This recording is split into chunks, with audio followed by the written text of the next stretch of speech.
வெளிப்படுத்தின வெளிப்படுத்தின விசேஷம் 1:8 சொல்லுது, இருக்கிறவரும் இருந்தவரும் வருகிறவருமாகிய சர்வ வல்லமையுள்ள கர்த்தர், நான் ஆல்பாவும் உமேகாவும் ஆதியும் அந்தமுமா இருக்கிறேன் என்று திருவுளம் பற்றுகிறார்.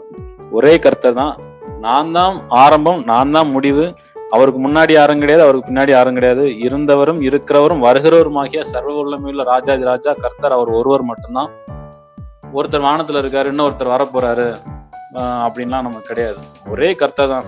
பொதுவா திருத்துவ கொள்கையின் மூலமா எதை சொல்ல விரும்புறாங்கன்னா, பாஸ்டர் இவர் ஒருத்தர் இருக்கிறார் சென்னையில, ஜெசுடியான் அப்படின்ற ஒருத்தர் வந்து, அவர் பாத்தீங்கன்னா அவரோட போதனைகள்ல திருத்துவம் தான் மெயின். அந்த திருத்துவத்தின்படி ஏன் திருத்துவரா கடவுள் இருக்காரு அப்படின்னா, அவர் ஒரு ஆளா இருந்தா அவருக்கு அன்பு இருக்காது. அவர் ஒரே ஆளா இருந்தா அவர் சர்வாதிகாரி. அப்ப அவருக்கு அன்பு தேவை அப்படின்னா அவருக்கு ஒரு அப்பா தேவை, அவர் அப்பாவுக்கு புள்ள தேவை.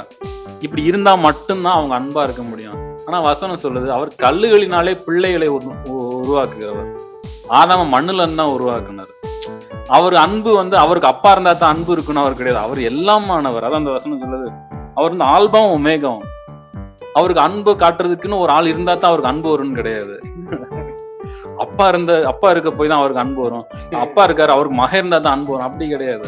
அவர் ஆல்பாவும் எல்லாமே அவருக்குள்ளதான் இருக்கு. ஒளி அவருக்குள்ளதான் இருக்கு, வார்த்தை அவருக்குள்ளதான் இருக்கு, ஆவி அவருக்குள்ளதான் இருக்கு. அன்பே அவர் தான். தேவனே அன்பா இருக்கிறான்னு சொன்ன அவருக்கு அன்பு வேணுன்றதுக்காக அப்பா ஒருத்தர் இருக்கணும். அப்படி இல்ல, மூணு பேரா இல்ல அப்படின்னா அவர் சர்வாதிகாரியா இருப்பாரு அப்படின்னு சொல்றாங்க. அப்படி கிடையாது. அவர் ஒருவரா இருந்து சகலத்தையும் ஆட்சி செய்கிறவர். அவர் ஒருவராக இருப்பதனாலதான் அவர் சர்வாதிகாரிகள் கிடையாது.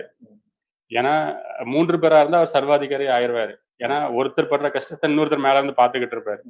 அவர் ஒருத்தர் கஷ்டப்படாமலே இருந்து இன்னொருத்தர், அவர் குமாரன் படுற கஷ்டத்தை இவங்க கீழே இருந்து பாத்துட்டு இருக்கேன்னு சொல்றாங்க.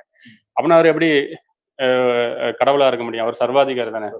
பையன் படுற கஷ்டத்தை மேல தகப்பன் உட்காந்து அப்படியே மேல எல்லா இதுலயும் சிங்காசனத்துல உட்காந்து பையன் படுற கஷ்டத்தை பார்த்து கொண்டு இருக்கிற தேவன் வந்து ஒரு சர்வாதிகாரியான தேவனா தாங்க இருப்பாரு. அப்படின்னா திருத்துவ தேவன் இவங்க போதிக்கிற தேவன் வந்து யார் என்றால் அவர் ஒரு சர்வாதிகாரியை இவங்க போதித்துக் கொண்டிருக்கிறார்கள். ஆனால் நம் ஒரே தேவன் யார் என்றால் அவர் அன்புள்ளவர், அவர் சர்வ வல்லமை உள்ளவர். அந்த அன்புள்ள தேவன் நமக்காக இந்த பூமியில் இறங்கி வந்து மரிச்சிருக்கிறார். உங்களுக்காகவும் எனக்காகவும் வந்து மரிச்சிருக்கிறார். இன்னொருத்தர் வந்து மறிக்கல. அவர் வந்து இறங்கி வந்து நமக்காக இவ்வளவு அன்பு செலுத்திருக்கிறார். அதனால்தான் வேத வசனம் கூறுகிறது, தேவன் அன்புள்ளவர், அவர் இரக்கம் உள்ளவர் என்று கூறுகிறது. இன்னொருத்தர் வந்து மறைச்சிருந்தார், குமாரன் வந்து அவர் இவர் பிதா மேல இருக்கார், குமாரன் வந்து மறைச்சிருந்தாருன்னா அவர் அன்புள்ள தேவன் இல்லைன்னு இவங்க போதிச்சுக்கிட்டு இருக்காங்க. இவங்க எல்லாருமே வேத வசனத்தை கையில வச்சிருப்பாங்க, வசனத்தை தான் போதிப்பாங்க. தேவன் அன்புள்ளவர்னு வாயினாலதான் சொல்லுவாங்க. ஆனா மறைமுகமா இவங்க போதிக்கிறது என்னவென்றால் இவர்கள் தேவன் அன்புள்ளவர் இல்லை என்பது போதிக்கிறார்கள்.